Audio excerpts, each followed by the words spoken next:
Hello, everybody. I'm just sorting out my technology here. Just get this right. So, I'm Grace Chadding, and I'm the founder of Relationship Academy, where we teach you lessons they didn't teach at school. So, this little video is about how to have more fulfillment in your relationships. So, there we are. Let's just flick to the next. Yeah, how to create fulfillment in relationships. That's what we're going to talk about. And so a quote from Tony Robbins: success without fulfillment is failure. More accurately, success without fulfillment is not success. So what does that mean? What is fulfillment? Well, I see a lot of couples for coaching where their relationship, on the face of it, they've got quite a good relationship. On the face of it, they've got quite a nice life. They get along reasonably well. They've got a nice home. They've got successful careers. They've got a family. They've got all the accoutrements of a successful life, but something's missing. And they don't know what it is, and they often erroneously conclude that it's something wrong with their relationship because the spark's gone. And they say things like, oh, I love him or her, but I'm not in love with her. And they put interpretations on what's missing, and actually they don't see that it's a lack of fulfillment, but it's not necessarily about the relationship. Or if it is about the relationship, it doesn't mean that there is no way to reverse it or change it or enhance it or make it better. So that's what I want to talk to you about in this video. So Tony Robbins, he talked about a human needs psychology. I think it originates with him. We have other human needs, Maslow's hierarchy of needs, but this is a different model of needs. So Tony Robbins talks about the 6 human needs, which is certainty, variety, significance, love and connection, growth, and contribution. And I'm just going to say something about each one of those. A need is not a want. A want is something, well, you want to have it, but actually you won't be necessarily negatively impacted by not having it. It won't necessarily alter your life hugely if you don't get it. But a need is something that you've got to have, or you will be affected in some kind of negative way. If that need's not met, you won't feel okay. So, the question here is, are you meeting your needs with a problem? Because often people's attempts to have these needs met actually creates a problem. And I'll flag that up as I go through talking about each one of these. So the first one is certainty. We all have a need for certainty.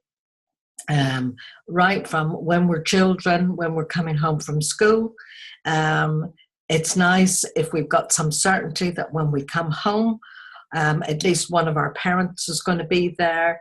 If we have some certainty around, that when we come home from school, we'll get some dinner, that maybe we'll be with our family in the evening, that we'll go to bed, and that we'll get up the next morning, and that we'll go to school.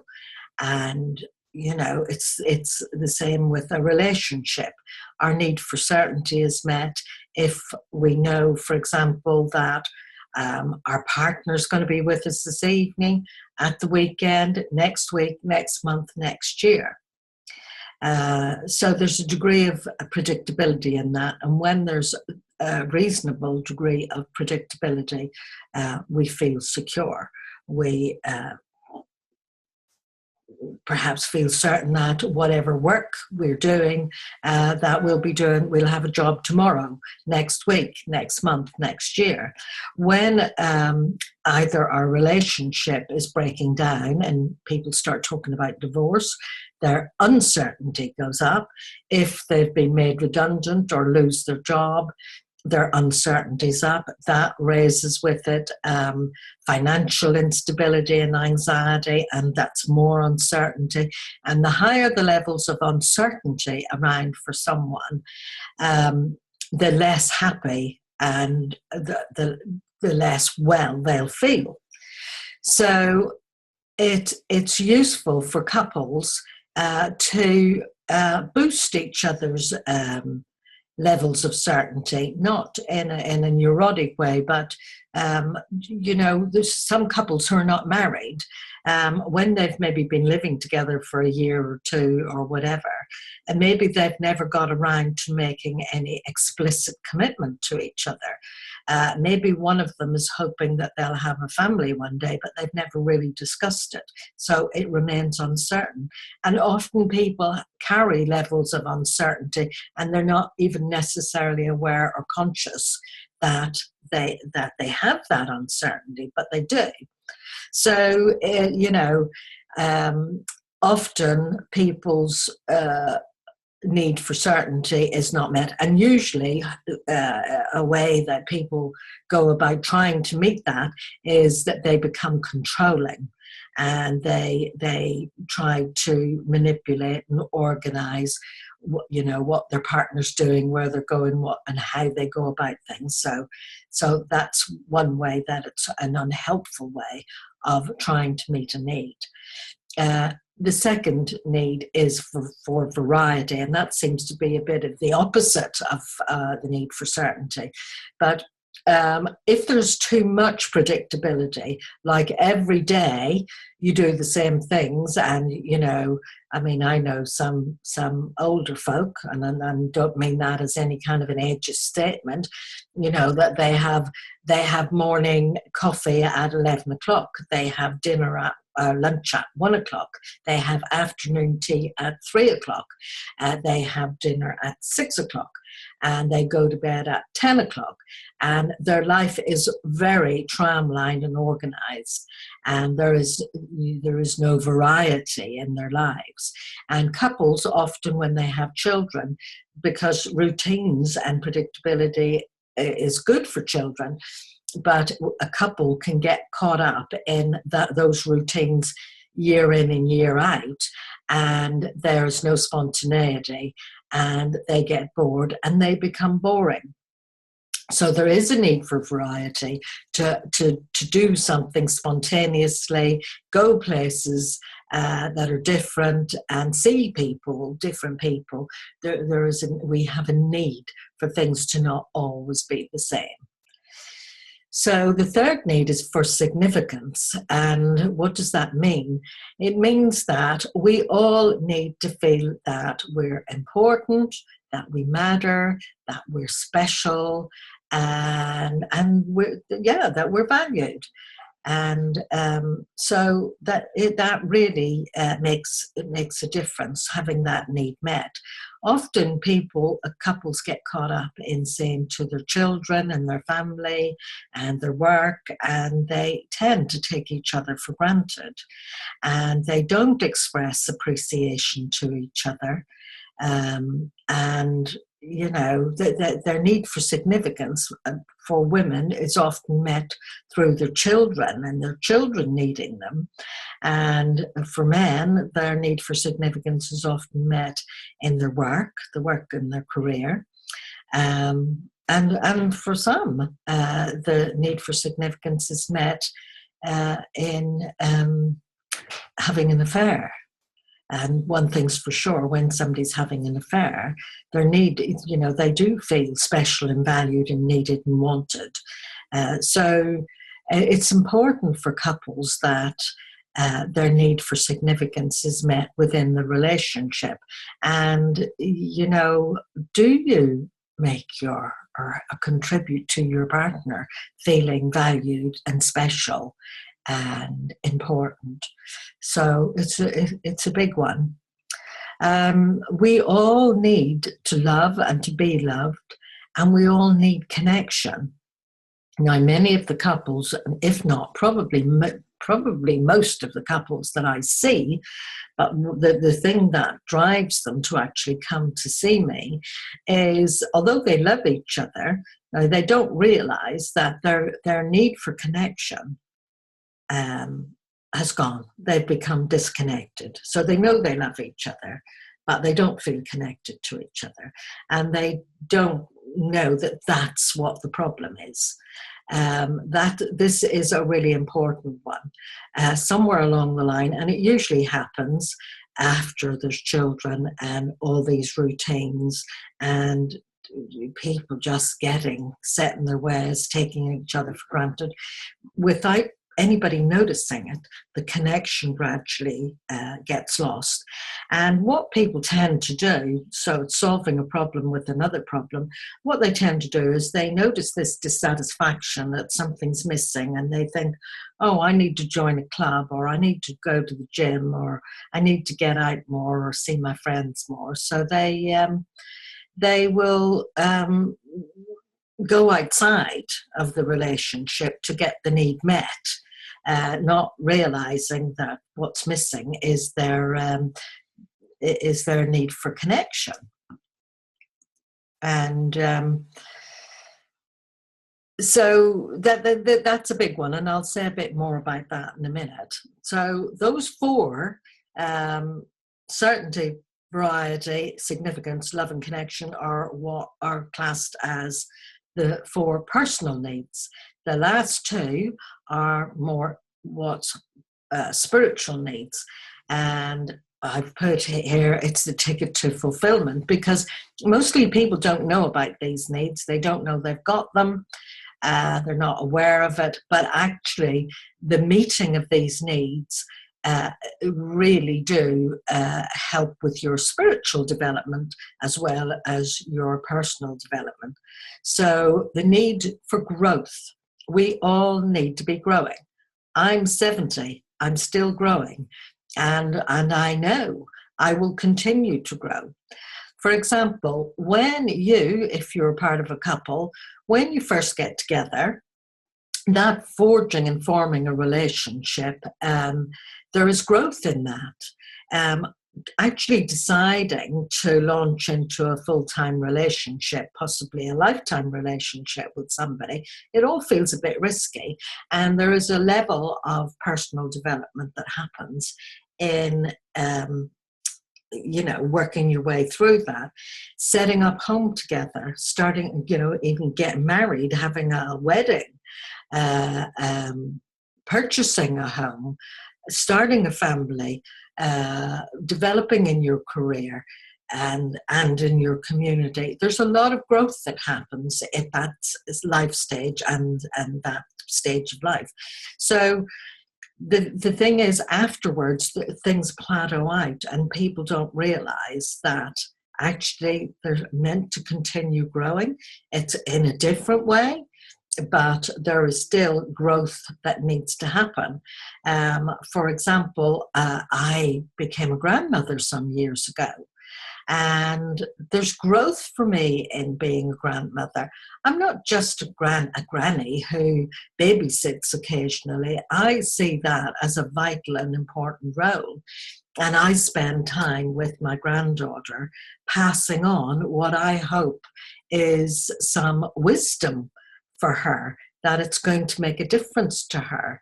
But actually, in me reflecting on the role I have with her, and handling that carefully, that creates some more growth in me. And I believe throughout all of the life stages, we continue to grow. But if we do that consciously and we're aware of it, because actually your children will go through different life stages, and what they need from you as parents is different.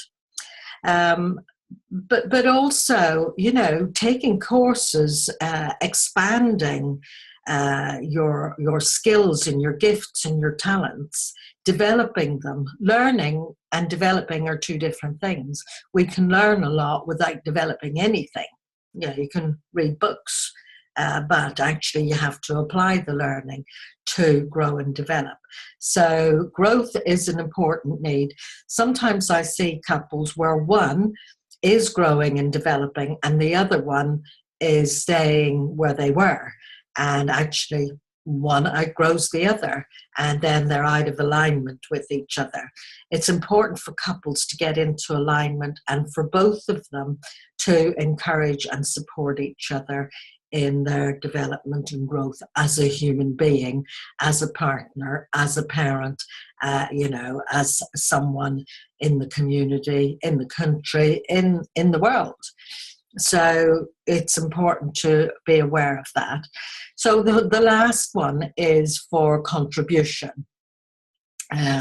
Whether we know it or not, we all actually have a need to make a contribution outside ourselves. So that could be contributing to your partner, to your partner's growth. It can be contributing to your family by actually reflecting and considering how you can be the best that you can be in your family, in your community, as a citizen of your country. What can you do that will make life better for other people? And it's each according to the resources. Even just smiling at your next door neighbour sometimes can be a contribution. But being involved in some kind of work that makes a difference to other people, raising people's awareness and consciousness is making a difference. And that can be locally, nationally, or globally. Writing a book, painting a painting. There's lots of different ways to make a contribution. So that's the 6 needs. Meeting these needs as a couple, being involved in meeting each other's needs or helping each other to have your needs met, it makes all the difference between having an intimate relationship or just being housemates. Actually, many of these needs, housemates meet for each other. You actually need to be meeting those needs for each other at more than the level of housemates. So here's a little exercise that you can do, preferably that both of you can do. So looking at each of the needs, and you can pause this video, looking at each of the needs, you can write down on a scale of 0 to 10, 0 being low and 10 being high, how are you meeting your partner's needs? So going through certainty, variety, significance, love and connection, growth, contribution, how are you meeting those needs for your partner? Where would you score yourself? And then, when you've done that, look and see, and how is your partner, how would you score your partner in terms of how they meet those needs for you? So when you've done that, it would be a nice thing for you to arrange to go out, have lunch, have a nice walk, go, some peaceful, quiet place together and share your scores with each other. But it's about sharing it from a place of communicating and actually sharing with each other where you gauge things and why you gauge them that way. But doing that not in a way of competing or trying to make your partner one down from you. It's doing it in a way of communicating and sharing some helpful information, both of you to each other and with each other, with a view to, well, how can we raise our scores? So if I feel that my partner is only meeting my need for significance about 2, it would be helpful for me to say, well, I reckon you could meet my need for significance at, you could bring that up to 5 or 6 if you make a point of greeting me when you come home and giving me a hug. You need to actually tell your partner what would make a difference, what would raise the score. So that's about being a communicative and cooperative and collaborative with each other. So finally, what are your top 2 needs? Which of those needs would you say is the most important need for you to have met? For some, it might be certainty. Their need to be certain overrides maybe the need for love and connection. Just a little tip: the need for love and connection and meeting the love for need and connection with each other will actually help to meet the need for certainty and the other needs. So I'm going to leave that with you. I'd really like it if, I hope that this made a difference to you and that it was helpful. It would help me if you could leave some comments, tell me where you are with this. Click like. That would be really helpful and meets my need for significance as well. If I know that you like it, if I know that it was helpful. And I will see you in other videos. So, bye for now.